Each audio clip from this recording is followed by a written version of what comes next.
sales and marketing can work together is probably one of the biggest initiatives that are going on for most sales executives and most corporations right now. For many years, there's been lots of talk about the art of sales. You know, how there's a science and an art, and it's measurable, and there's performance that way. But when it comes to marketing, it's always been a black box of marketing. You know, you can't tell directly how a brochure helps the bottom line or how certain initiatives help the bottom line, and marketing has always been a black box. And because of those two things, there's always been very much a disconnect between sales and marketing and measurables and performance. Marketing's always concerned, hey, do we look nice? Do we have a nice brand? Whereas sales has always been concerned of more of what's the bottom line.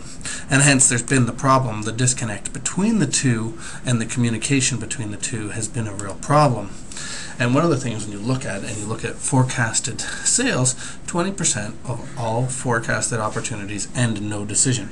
In my books, that means they shouldn't have been opportunities in the first place, because if the person doesn't have the ability to make a decision, it's not an opportunity. So one of the things you really want to do in your qualifying process is eliminate these leads and get that 20% of your salesforce time back. Another interesting stat is that 44% of all salespeople do not feel that marketing or sales agree on what a sales lead is. How can you even go about generating leads if you can't even agree that what's a qualified lead, what type of lead works best, and things along those lines? And it's led to lots of arguments between the two. Other interesting points include that 50% of all sales leads generated by sales representatives themselves. Of course, where does that stat come from? The sales reps themselves. I've had the opportunity to manage both sides. I've been a VP of sales and marketing, and have found that often that sales rep may be not equating to where the lead came from. I've had circumstances where, you know, we've had a lead come in, it's coming through pay-per-click, we've seen all the different pages they've looked at, and the phone conversation they had, and still had salespeople enter the opportunity as a cold call or a self-generated lead. Another two things that happens when sales and marketing work together, that is, if sales waits or sales doesn't get back to a lead within 1 hour, there is 10 times less likely they're going to get a hold of that customer. Customer's gone on, they're doing other things, they have a busy day, and they're 6 times less likely to have that lead become a qualified lead because that person has moved on.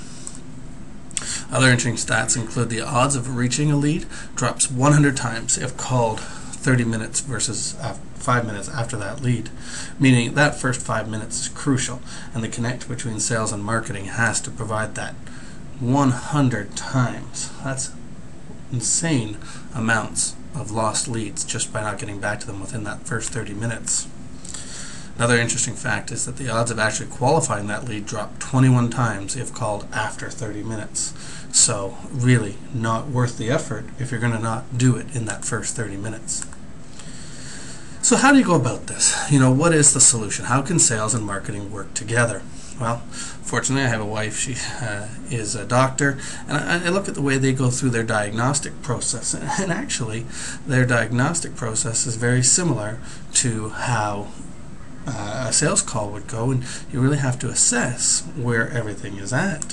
First thing we always find is that the VP of sales and the VP of marketing need to go out and have a beer.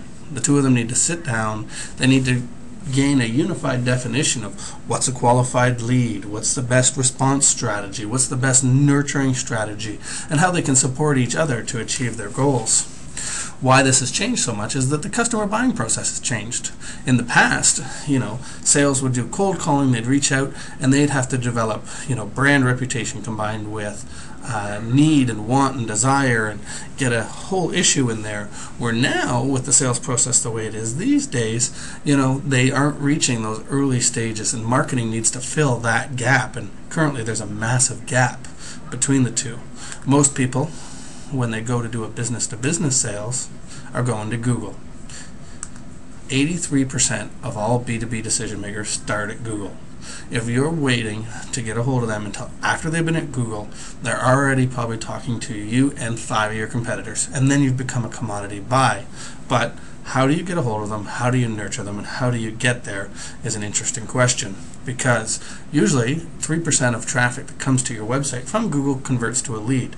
And that's because at any given time there's 3% of your marketplace that's in an active buying mode, 7% that's in a passive, if the right offer came along they would be buying, and the other 90 are not in an active mode at this moment.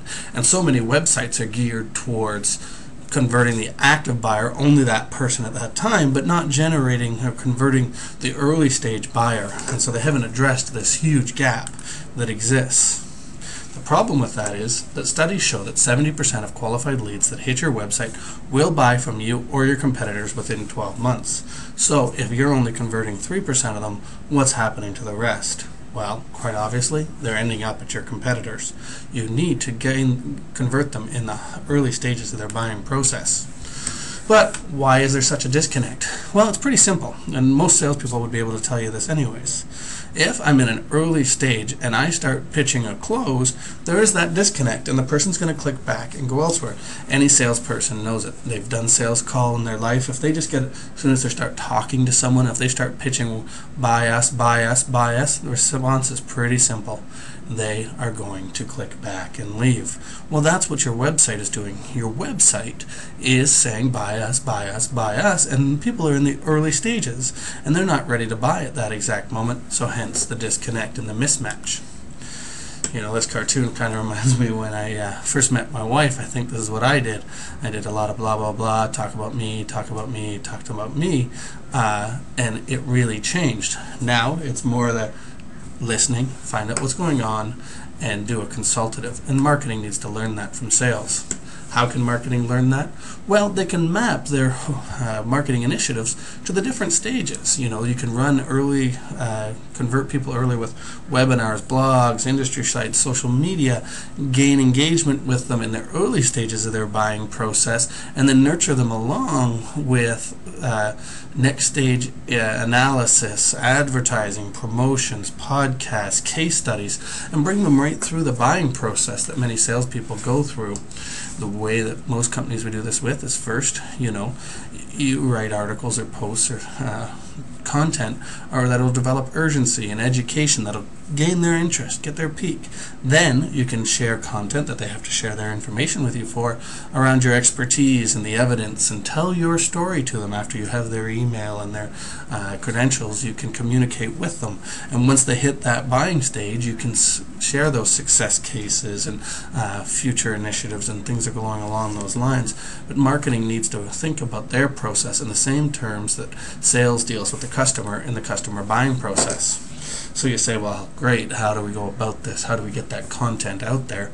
Well, it all starts with having a microsite or a blog or something along those lines where you have this educational content, and you can send it out to your email marketing list. You can write other blog posts around it. You can post it on the social media sites like LinkedIn, Facebook, things along those lines. Obviously link to it or to have it integrated into your corporate website.